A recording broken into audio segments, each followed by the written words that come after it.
পিরোজপুরের ইন্দুরকানীতে শহীদ আল্লামা দিলওয়ার হোসেন সাঈদীর ফাঁসির রায় ঘোষণার পর আনন্দ মিছিল ও মিষ্টি বিতরণ করেছিলেন আওয়ামী লীগ নেতা মোহাম্মদ এহসান হিরণ। শনিবার তাকে পেয়ে স্থানীয়রা প্রথমে তাকে মিষ্টি খাওয়ান, পরে পিটুনি দিয়ে পুলিশে সোপর্দ করেন। শনিবার রাত 9:30টার দিকে উপজেলার ঘোষেরহাট বাজারে এ ঘটনা ঘটে। গত বছরের 5 আগস্টের পর থেকে তিনি আত্মগোপনে ছিলেন। স্থানীয়রা জানান, 2013 সালের 28 ফেব্রুয়ারি সাঈদীর বিরুদ্ধে যুদ্ধাপরাধের মিথ্যা মামলায় ফাঁসির রায় ঘোষণা দেন আন্তর্জাতিক অপরাধ ট্রাইব্যুনাল। তখন বালিপাড়া ইউনিয়ন আওয়ামী লীগের সাংগঠনিক সম্পাদক মোহাম্মদ এহসান হিরণ এলাকায় প্রকাশ্যে আনন্দ উল্লাস করে মিষ্টি বিতরণ করেছিলেন।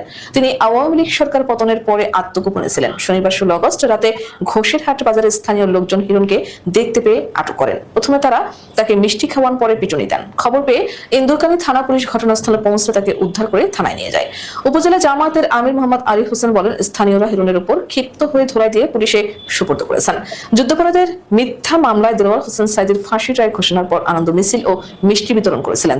তিনি এলাকায় প্রকাশ্যে ফাঁসির রশি নিয়ে আনন্দ উল্লাস করেন। আমরা তার বিচার চাই।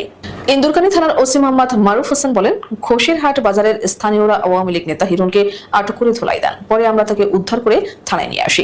তার বিরুদ্ধে একাধিক মামলা রয়েছে। রোববার 17 আগস্ট তাকে আদালতে প্রেরণ করা হবে। উল্লেখ্য, দিলওয়ার হোসেন সাঈদী জামায়াতে ইসলামীর নায়েবে আমির ছিলেন। তিনি জামায়াতের রাজনীতির পাশাপাশি ওয়াজ করা বা ধর্মীয় বক্তা হিসেবে পরিচিত ছিলেন। ধর্মীয় অনুভূতিতে আঘাত দেওয়ার অভিযোগের মামলায় দিলওয়ার হোসেন সাঈদীকে ঢাকায় তার শহীদবাগের বাসা থেকে গ্রেপ্তার করা হয় 2010 সালের 29 জুন। তাকে গ্রেপ্তারের পর 71-এর মানবতাবিরোধী অপরাধের মামলায় বিচারের মুখোমুখি করা হয়।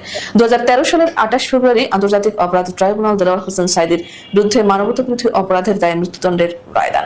আন্তর্জাতিক অপরাধ ট্রাইব্যুনালের রায়ের বিরুদ্ধে আপিল করেছিলেন দিলওয়ার হোসেন সাঈদী। তার আপিলের ব্যাপারে সুপ্রিম কোর্টের আপিল বিভাগ সংখ্যাগরিষ্ঠতার ভিত্তিতে রায় দেন 2014 সালের 17 সেপ্টেম্বর।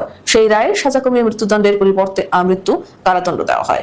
2023 সালের 14 আগস্ট রাতে পিজি হাসপাতালের প্রিজন সেলে আল্লামা দিলওয়ার হোসেন সাঈদী ইন্তেকাল করেন।